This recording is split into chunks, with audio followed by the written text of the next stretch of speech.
Bueno, la primera pregunta es, ¿qué prácticas pedagógicas favorecen el proceso de enseñanza de los estudiantes con NES? ¿Qué prácticas pedagógicas Favorecieron en el tiempo de pandemia? Sí. Una práctica pedagógica podría ser la utilización o la incorporación de una metodología en el proceso lector, por ejemplo, que tuvimos con los equipos que trabajan inicialmente este proceso, prebásica, primero y segundo, establecimos una metodología en el proceso lector, porque se entiende que cada profesor algunas veces trabaja con una estrategia, con otra estrategia, van picoteando como por ahí. Si bien eso se sigue manteniendo, lo que fue importante es establecer que, por ejemplo, como colegio, vamos a trabajar de ahora en adelante, desde el 2020, donde tuvimos como la primera reunión, y 2021, donde ya se estableció esta metodología, el método equilibrado. ¿Equilibrado? Equilibrado, de lectura. Ya. Esa es una práctica que quizás se considera más del área como de gestión, de tomar una decisión frente a, pero implica la aplicación de estrategias en aula. Entonces yo considero que esa estrategia fue muy buena. Establecer que esa metodología fuera en la que nosotros propiamente trabajamos en sala. Y todos aunar como varios criterios en relación a eso. Y que todos trabajemos la misma metodología de lectura. ¿Alguna otra práctica pedagógica? Codocencia, por supuesto. La codocencia o trabajo, a ver, hay dos áreas, la codocencia y trabajo colaborativo. Codocencia, porque si bien estábamos como en este proceso de pandemia y que al final, al principio fue todo online, luego fue híbrido, en todo proceso con las profesoras, en primer lugar teníamos que establecer criterios, y ahí la Renata también y ustedes también participaron en ese proceso. Para establecer esos criterios era necesario coordinarse semanalmente. Sí. La coordinación, por lo menos en esta institución, y es algo que valoro harto, nunca se perdió los procesos de coordinación, y espero que nunca se pierdan, porque son sumamente importantes para que todos sean un aporte en aula y que no sea solamente la profesora jefe la que decide o la que toma decisiones frente a algunos estudios de caso, a algunos estudiantes o a lo que se va a trabajar en sala, sino es que es un trabajo en equipo. Y el trabajo colaborativo que se daba no solamente con las personas de aula, sino con los diferentes estamentos de la institución. Es un elemento súper importante, con dirección, orientación, equipos de convivencia, porque se fueron estableciendo varias dificultades en el proceso y por eso necesitamos como la opinión de todos los estamentos. Esa estrategia por lo menos también abordamos.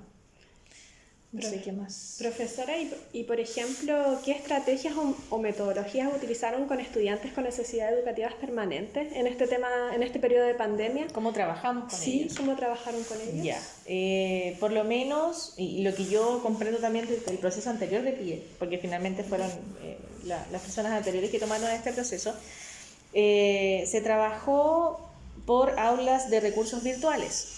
Se trabajaba por medio de esa metodología de trabajo en aulas de recursos, pero de manera virtual porque no se podía de otra forma. Esto lo hacían con los estudiantes transitorios de manera grupal y con los estudiantes permanentes de manera individual.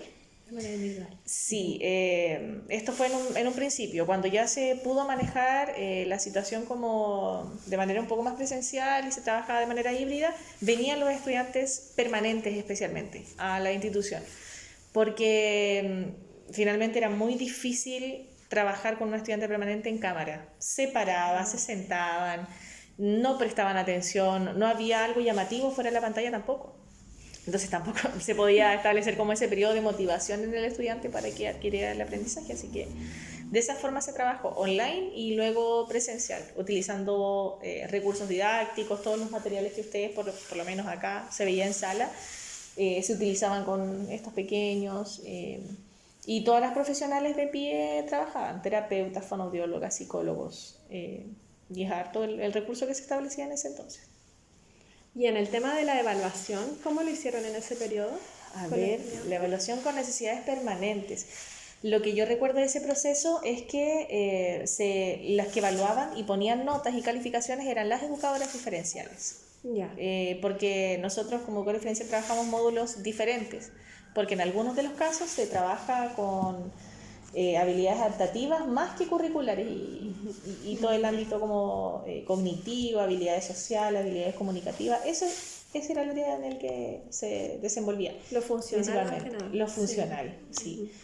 En algunos de los estudiantes y en otros se coordinaban entre las docentes para establecer qué evaluación se iba a realizar, qué diversificación iban a hacer en este punto o en otro, pero con los permanentes era eso, la educadora diferencial sacaba la calificación y se le entregaba a la docente. Y obviamente se ajustaban algunos criterios. Si algunos estudiantes tenían que tener 4 notas, quizás el estudiante con necesidades permanentes tenía 2, o si se trataba de cumplir con esas 4 notas tenían que estar representadas en trabajos prácticos de aula de recursos.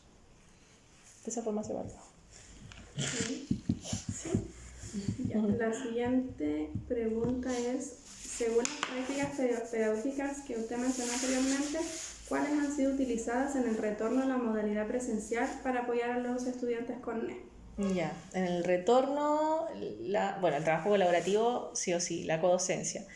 Se estableció una nueva metodología, por lo menos este semestre, y estamos viendo también cómo funciona, que es reunirnos semana por medio, haciendo coordinación de equipo de aula, que es cuando yo digo, mira Renata, tú vas a trabajar esto el jueves, el viernes, lo que hacíamos con la profesora. Eso semana por medio, que establece los roles y funciones dentro del aula, de la educadora. ¿Y el año pasado era una vez a la semana? Era una vez a la semana, y esto se mantiene. De hecho, el próximo semestre igual vamos a hacer algunas modificaciones a partir de lo que se fue generando como en estos procesos reflexivos de los profesores. Pero este semestre, fue este semestre principalmente, donde se trabajó una semana eso, y a la siguiente semana hacíamos trabajo colaborativo, que son periodos en los que todos los profesores nos juntamos, profesores en primer ciclo y segundo ciclo todos separados, ¿cierto? Por sus funciones, pero en biblioteca. Y todos nos reunimos hasta el momento, y yo creo que hicimos unas 10 o 12 sesiones en este semestre, en la que miércoles por medio íbamos trabajando este tipo de situaciones, veíamos estudios de caso, estudiantes muy críticos en el que todos deberíamos abordar. Reflexionábamos acerca de algunos procesos, se tomaban decisiones también de algunos otros procesos, y fue súper enriquecedor. Y esa práctica se mantuvo, y todo iba en base, porque esto lo organizaba PIE, con apoyo obviamente de unidad técnica, pero todo en base a los niños con necesidades educativas, permanente o transitorio. Profesora, y Sí. por ejemplo, los recursos digitales, las plataformas que utilizaron como el Canva, el Board, ¿las siguen utilizando ahora en lo presencial? Estamos caperuzos. No, sí. ¿No se ha dejado de lado? No, para nada. De hecho, claro, como ustedes bien saben, el colegio invirtió muchos recursos. Cada sala prácticamente tiene una touch class, EduTouch, no sé cómo se llama, pero tiene una tele grande, gigante. Tiene una sala no es multiuso, una sala de recursos tecnológicos, no sé cómo se llama, audiovisual, una sala audiovisual en el que se graban videos como prácticamente películas, con pantalla verde, con luces alrededor, que está acá al lado. Y esos recursos se siguen utilizando. Hacemos los devocionales, los videos como institucionales en esa sala, y eso se incorporó obviamente en el proceso de pandemia, no ahora. Seguimos utilizando activaciones por medio de Canva, o todas las presentaciones son en Canva, son en WordWall. Esas herramientas tecnológicas se siguen ocupando, se fortalecieron incluso, yo creo. Ya, profe. Sí. Ya. Y en relación a la ERDE, La sigla. Ya. Vayan borrando esas cosas que no entiendo. ¿qué prácticas pedagógicas favorecieron el proceso de enseñanza de los estudiantes con NE? Es como la misma pregunta. Es como similar, ¿o no? Como similar, sí. Prácticas pedagógicas. A ver qué más se puede agregar. Porque la pregunta anterior era las que utilizaban. En las que utilizaron en Ya. los años anteriores. Ujú. Y esta es, según su percepción, ¿cuáles fueron las que más favorecieron a estos estudiantes con NE de las prácticas que ustedes utilizaron anteriormente? ¿Qué favoreció en el tema de pandemia cuando se conectaban online? ¿Alguna estrategia? Algo que haya favorecido. O sea, destacar dentro quizás una o dos estrategias. A ver, yo creo que el elemento fundamental que pudo haber favorecido ese proceso fue la coordinación, o sea, fue el trabajo colaborativo, o sea, definitivamente. Si no hubiera estado ese trabajo colaborativo detrás, y aparte de eso, un monitoreo y seguimiento por parte del equipo directivo. Si no hubiera estado esa cabeza dentro de la institución y hubiera direccionado bien estos elementos, quizás no hubiéramos tenido los resultados que esperábamos. Hubiéramos tenido más bajas de asistencia en estos procesos online. No, de verdad que yo creo que el trabajo colaborativo, porque lo que hacíamos en ese entonces, lo que tratamos de seguir haciendo, es que estábamos también conectados entre instituciones que si un estudiante, por ejemplo, no se conectaba en un mes, iba al equipo psicosocial y hacía las visitas a casa. El mismo director fue a golpear, así como fue conéctese. Y eso todo pasa, a mi parecer, por el trabajo colaborativo entre los estamentos y entre la buena dirección y quizás buena toma de decisiones, por decirlo así. Pero el trabajo colaborativo yo creo que fue una de las estrategias que mejor funciona. Ya, profe, muchas gracias. Y bueno, continuando con la educación remota de emergencia, en ese contexto todavía estamos. Según su percepción, ¿cuáles fueron las prácticas pedagógicas más complejas de implementar? Más compleja, ya. Yo creo que una de las, o la más compleja, fue la incorporación de TICs en aula. Porque si ustedes se dan cuenta, el rango como etario de la escuela o del funcionario de la escuela es como de gente muy joven, obviamente de gente muy preparada, pero de gente muy joven. El director tiene 40 años, unidad técnica 40 años y de ahí para abajo finalmente. Lo que yo creo que en ámbitos generacionales contribuyó a que algunos de nosotros implementáramos estrategias tecnológicas y estuviéramos un poquito más avanzados en ese aspecto, o tuviéramos más facilidades, más que barreras, en el aspecto de conocer una herramienta tecnológica, ensayarla en la casa, saber cómo manejar el computador, un computador gamer como el que nos entregaban en ese entonces. Teníamos un poquito más de herramientas, pero sí hubo un gran porcentaje que obviamente tuvieron ciertas dificultades al adquirir estas herramientas, porque eran desconocidas. Canva absolutamente nadie lo conocía. Antes de pandemia utilizábamos todos presentaciones PPT o videos, y eso es para todos, incluyéndome. Entonces algunos docentes, funcionarios, asistentes, porque todos participaban dentro del proceso tecnológico, todos se tenían que conectar por Meet, todos por Zoom. Yo en mi vida ocupé Zoom, hasta ahora, hasta ahí, hasta ese momento de la vida. Entonces, yo creo que el ámbito generacional influyó, pero aún así, en todos fue un proceso difícil el adquirir nuevas herramientas. Que obviamente todo iba dirigido a los estudiantes, finalmente aprendíamos para que fuera más motivante para el estudiante, para que el alumno no estuviera así como mirando alrededor, sino que estuviera pendiente de la pantalla finalmente. Pero creo que eso fue un proceso como difícil, como de la adquisición de nuevas herramientas tecnológicas, de las que no conocíamos. Bueno, continuando con el mismo contexto, ¿cuáles fueron las prácticas menos complejas de implementar? Menos complejas. Ninguna, no. Menos complejas. Yo creo que hasta ese punto, o hasta este momento así como 2021, creo que la menos compleja y también la que más favoreció fue el trabajo colaborativo. Yeah. Fue la estrategia de tener una coordinación frente a los procesos, de este trabajo colaborativo que se da entre instituciones. Yo sí creo, de manera como muy personal, que fue la que menos costó porque tuvimos este cambio quizás de dirección, el equipo directivo estaba también mucho más unido, mucho más complementado. Siempre ha habido como un buen clima, el colegio como se destaca por eso, tener un buen clima, pero aún así, más que tener buen clima hay que tener ciertos objetivos y lineamientos a seguir y que todos en conjunto sigan ese mismo lineamiento. Y creo que el 2021 se fortaleció eso. ¿Y cómo se fortaleció? Fue menos difícil y que nosotros tuviéramos esa confianza en el equipo directivo de decir, ya, si el director lo dice, no es porque sea mi jefe y lo voy a hacer, sino es que porque puede resultar de verdad y porque me da buena justificación para el proceso. Creo que por eso nos costó un poquito menos el trabajar coordinados. Ya, profesor. Ahora pasando al contexto presencial. Lo difícil. ¿Qué prácticas pedagógicas han favorecido el proceso de enseñanza y aprendizaje de los estudiantes con NE? Ya esto es 2022. Sí, ahora en el contexto ¿Qué presencial. prácticas han favorecido? Sí. Yo encuentro más dificultades de facilitadores. Presencial. Para no mencionar el trabajo colaborativo de nuevo. ¿Qué prácticas?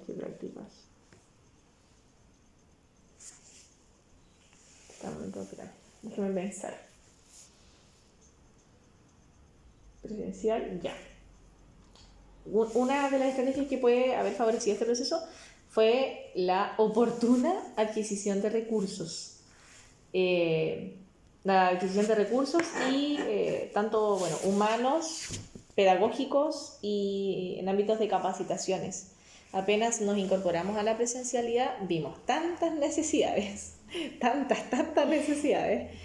Además, complementando con la llegada de los chicos con necesidades permanentes, que se compraron muchos recursos para la institución. Se siguen comprando, de hecho, tenemos una buena implementación desde el segundo semestre, salas método Teach, el patio de abajo se renueva completo y es por lo mismo. Bien, como atendiendo a las necesidades de los estudiantes y a los cuidados personales, pero especialmente está enfocado a los niños con necesidades permanentes. Y todos estos cambios se han dado ahora de manera presencial frente a esa necesidad, pero creo que ha sido un factor fundamental. Aparte de comprar algunos recursos para estudiantes con necesidades, se otorgaron como espacios, tiempos y dinero en capacitaciones. El equipo se capacitó ahora a principio de año con metodología Teach. Estamos todos certificados con este método en el que se trabaja con solamente estudiantes con TEA. Y de hecho, están las cajas todas desordenadas, pero están esas las multiuso y nos llegaron estos recursos para incorporarlo en el segundo semestre, ahora. Profesora, ¿y esas certificaciones para todos los profesores del establecimiento o solo para PIE? Solamente para PIE. Lo que se espera hacia el segundo semestre es que nosotras, todo lo que aprendimos en este proceso de capacitación, que prácticamente fue una jornada completa, un día completo, y la adquisición de los recursos, es que nosotros repliquemos estos conocimientos en algún taller a todos los profesores. Y además, gracias a esta adquisición como de capacitaciones, y especialmente con el método Teach, no solamente se va a trabajar en esta sala PIE este método, porque este método tiene la adquisición de un espacio para el niño con TEA, de espacio como en particular. Entonces, por ejemplo, acá van a ver 5 o 6 escritorios, pero son escritorios que tienen una modalidad, una forma, una estructura, todo con pictogramas, con cajas, con elementos prácticos. Y eso no solamente se va a hacer acá, sino es que después de este proceso de capacitación hacia los profesores se va a incorporar en prebásica, primero y segundo, que son los cursos que tienen niños con TEA, o la mayor cantidad, porque en casi todos los cursos finalmente tenemos niños con TEA ahora. Pero ahí se va a incorporar. Entonces, el proceso de capacitación yo creo que ha sido fundamental ahora. Para no colapsar dentro de todo el caos de volver a la presencialidad, si finalmente quizás no fue un caos como tal, pero sí cambiaron muchas cosas, muchas cosas. Los estudiantes vienen con otras disposiciones, los apoderados vienen con otras disposiciones también. Y tomando justo eso que menciona, ¿qué fue entonces cuál fue la práctica más compleja ahora en lo presencial? Ya para volver a implementar. A ver, algunas de las prácticas complejas o algunas de las barreras que quizás encontramos en este proceso fue las nuevas, no sé cómo llamarlo, pero quizás las nuevas disposiciones de los apoderados. Yeah. Tenemos algunos estudiantes incluso retirados en la institución. Los apoderados llegaron con otras disposiciones, con otras intenciones, con muchos descargos hacia la institución. Y no es porque el colegio quizás hiciera mal su labor, pero sí hay que entender que todo lo que pasa en la escuela es responsabilidad de la escuela. O sea, no podemos desligarnos de eso. Si un niño se cae, porque no había un inspector ahí. Si un niño pasa esto, porque no había una persona ahí. Todo es responsabilidad de la escuela. Y uno comprende esa situación. Pero de todas formas, aún así, los apoderados de manera como general están como, ¿cómo decirlo? No es que estén preocupados porque eso es súper bueno, pero han hecho como varios descargos en algunos procesos. Quizás como la defensiva. Muy a la defensiva, muy a la defensiva, muy despiertos también, como a varios procesos. Y eso, claro, tiene su lado positivo y también su lado negativo, en el que el equipo directivo tiene que atender a todas esas solicitudes y es difícil, es complejo. ¿Y estos apoderados son de estudiantes que tienen necesidad educativa? Todos. Sí, todos estamos centrados, todos estos procesos de verdad que han estado sentados mayoritariamente, un 70% yo creo, en estudiantes PIA, en estudiantes con necesidades. Sí, eso ha sido yo creo que un elemento, no sé si complejo para la institución, pero sí una barrera como para que se den estos procesos de adaptación, como institución y para los niños con necesidades. Sí, como bien complejo. Ya, profesora. ¿Y cuáles prácticas pedagógicas fueron más fáciles de implementar ahora en lo presencial? Más fáciles de implementar. Desde su opinión, desde su percepción. Ay, tengo que pensarlo muy bien. En la presencialidad. Yo podría decir que dos. La primera es que se nos hizo fácil la utilización de recursos tecnológicos en la escuela como tal, porque ya desde el año 2021 veníamos trabajando este proceso, ya lo adquirimos, ya lo hicimos, sí, ya lo hicimos parte de nosotros, el tema de las TICs, el buen uso de las TICs. Yo creo que eso, sí, fue una estrategia que ahora manejamos y comprendemos. Y una segunda estrategia, ¿cuál podría ser? La tenía en mente, ahora se me fue. Pero eran dos. A ver. Quizás cuando me acuerdo. Pero seguramente relacionado a eso también. Al uso de las TICs. Ya, acá, ahora siguiendo con las últimas preguntitas ya.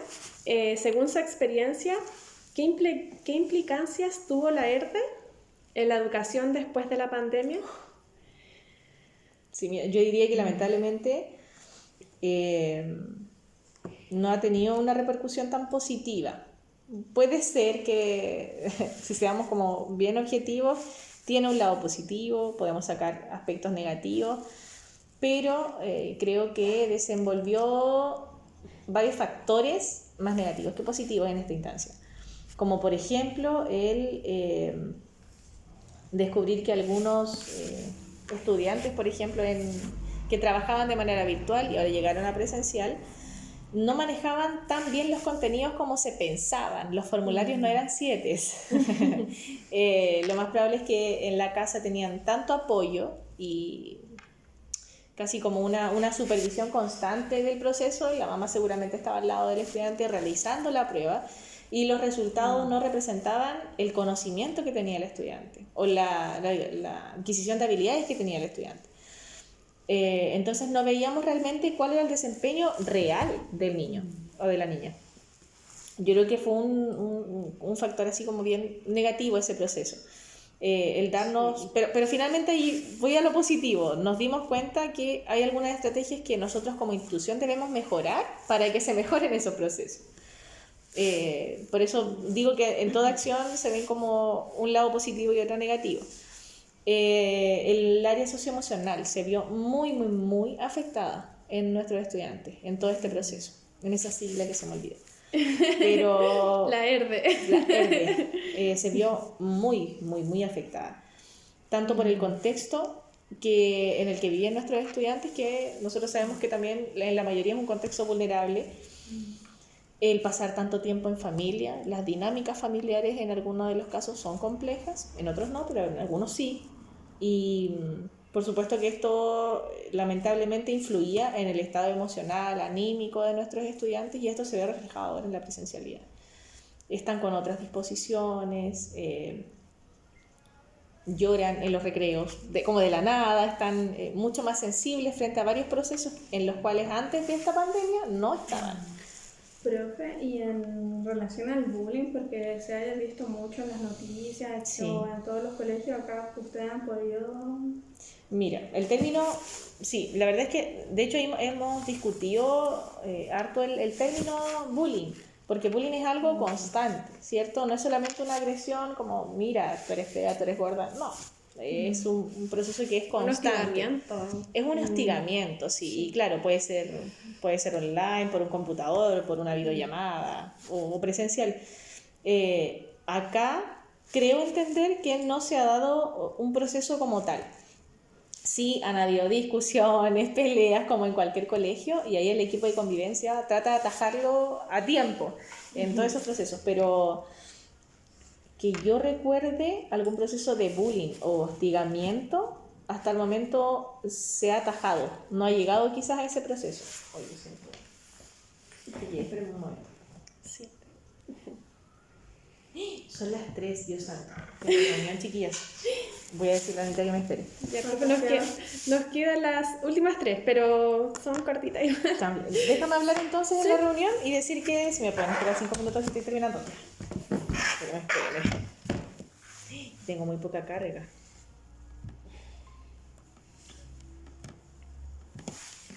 Hola. Hola, Francisca. Francisca, ¿cierto? Hola, Francisca, buena tarde. Francisca, antes de presentarme, mira, estoy acá en otra reunión. Te quería pedir unos 5 minutos para finalizar esta reunión y compartir contigo. ¿Ya? ¿Sí? Perfecto. Muchas gracias, Francisca. Muchas gracias. Ya. Tengo mi cargador acá. ¿Cuántas reuniones tiene al día? ¿De dónde me tomaste alguna que? Profesora trabajando. ¿Tiene el audio abierto? No, un montón, niñas, un montón. Pero lo bueno es que conocí a miles de gente. De ti. Ya, profe. Queríamos también preguntarle cuáles fueron sus aprendizajes después de todo este periodo de pandemia, a partir de las prácticas pedagógicas. ¿Cuál fue mi aprendizaje? Yéndome como un proceso como reflexivo, en que nosotros como institución y como de manera personal, profesional, creo que siempre estamos en constante cambio, o por lo menos debemos tener la disposición a generar ese cambio. He aprendido que no todo depende del otro, no todo es culpa del otro. Hay estrategias que podemos mejorar nosotros como profesionales. Yo puedo tener 20 años de experiencia y eso lo compartimos siempre con las personas más antiguas de la institución, o que llevan muchos años, 10, 20 años como ejerciendo, y en este proceso hemos aprendido que nos hemos equivocado, que como profesionales uno se equivoca habitualmente, a diario. Yo creo que una equivocación a diario es mínima de la que tenemos. Y que tenemos que estar abiertas a los cambios y a las mejoras, y no solamente proponer mejoras para el otro, sino para uno mismo, que creo que es fundamental.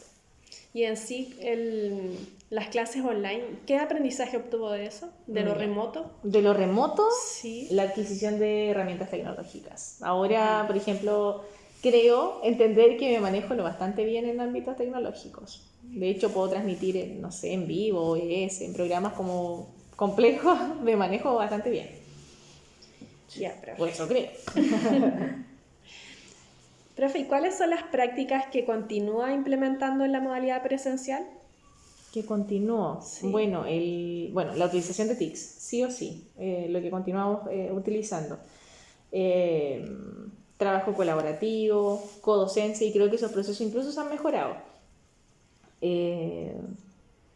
Codocencia en sala, utilización de muchos recursos tecnológicos y concretos. ¿Qué más?